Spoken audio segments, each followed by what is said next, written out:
I want to start off this video and show you how the government will do and say absolutely anything that they have to get your vote.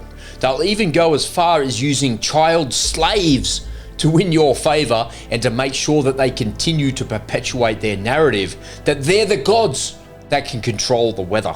Now, let's begin with an opening statement, shall we? This is from the Federal Environment Minister, Chris Bowen. Now, let me be clear here, folks. I'm not cherry picking anything that this guy's saying. What I'm doing is showing you how these politicians act and how they'll say and do anything to win your favor. In fact, what he says here in this little clip is actually pretty good, and it's what you would want an elected official to say and to do. Today, the Albanese government struck an arrangement across the parliament to ensure our legislation has passage through the parliament tomorrow. This is the government of Australia acting in the national interest, working as a good government does, across the aisle with people of good faith and goodwill for a good outcome. That is what this government sets out to do, and it's what we deliver. There's just one sinister thing behind all of this radical green socialist policy that this man strategically forgets and leaves out all the time. He forgets to tell you that in order to achieve his green utopian future, we need to get ourselves some child slaves to do the work for us. Is ordered to retrieve the sack he's forgotten. There's an urgency now. The rains make this dangerous work even more risky, and Dorsan's told in no uncertain terms he risks a beating if he messes up again. Dorsan, with Richard beside him, have worked all day. They're 8 and 11 years old. Even this punishing work doesn't guarantee enough for food. Dorsan hasn't eaten for 2 days now. This is what helpless looks like, and he's one of the children making millions for multinational corporations in America and China whilst they suffer in squalor. We all know that governments all around the world are adding battery technology into their mix of dispatchable energy, especially for renewables like wind and solar, and that makes sense. In fact, here in Australia, there are literally hundreds of millions of dollars worth of projects that have been rolled out to do with battery technology. And they're trying to plug the gaps that are being left by the coal-fired power stations that are being systematically shut down. And we need that dispatchable energy as well, and we need to store that renewable energy somewhere as well. There's one big thing that the government has missed out when creating all of those policies. At no stage has anybody from the government ever mentioned that they're planning on using slaves to do the work to get us the ingredients that we need for those batteries. They never mention any of that for some reason.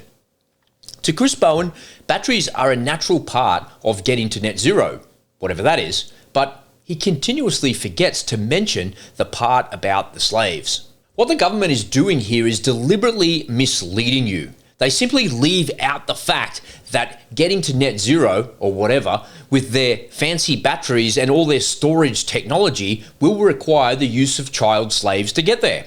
They also leave out that to keep the charade going, we're probably going to have to enslave generations of people to keep the cobalt coming so we can keep the ruse going. Now let's take a quick look at the government's policy on electric vehicles.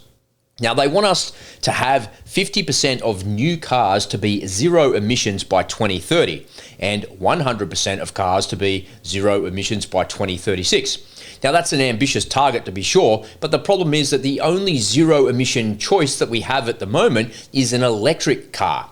And none of the cars that we can buy here in Australia come from Australia, and none of the batteries that go in those cars can be verified with cobalt in them that doesn't come from the Congo. Again, Chris Bowen is failing to tell us any of that. And he just leaves out the fact that in order for Australia to reach this imaginary net zero target, we'll need to use child slaves to get there.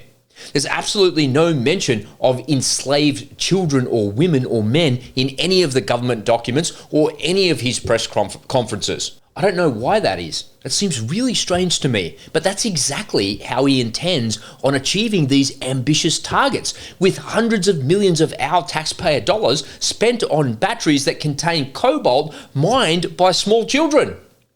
As you know, cobalt is the key ingredient in every rechargeable lithium battery. It means that if the batteries used here in Australia come from somewhere else, meaning they're not from Australia, the cobalt that goes into those batteries would likely come from the Congo, which means we're using child slaves to get the job of greening Australia done. Now, I want to sum up by saying that the narrative that you're perpetuating, if you're supporting this green ideology, is child slavery.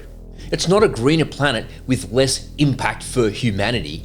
If you support Chris Bowen, net zero, electric vehicles, and this ridiculous battery-driven technology, then you're a supporter of child slavery. It's that simple. There's no grey area here, folks.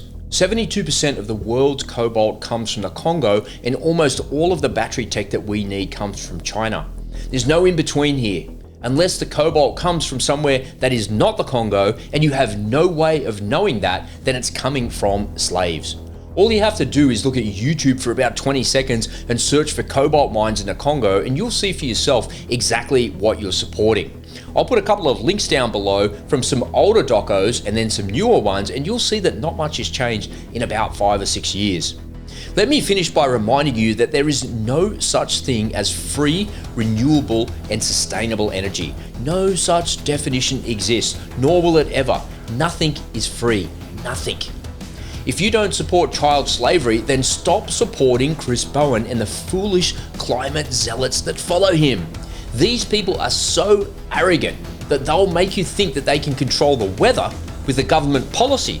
But to do that, they're going to need some help from a few 100,000 slaves in the Congo.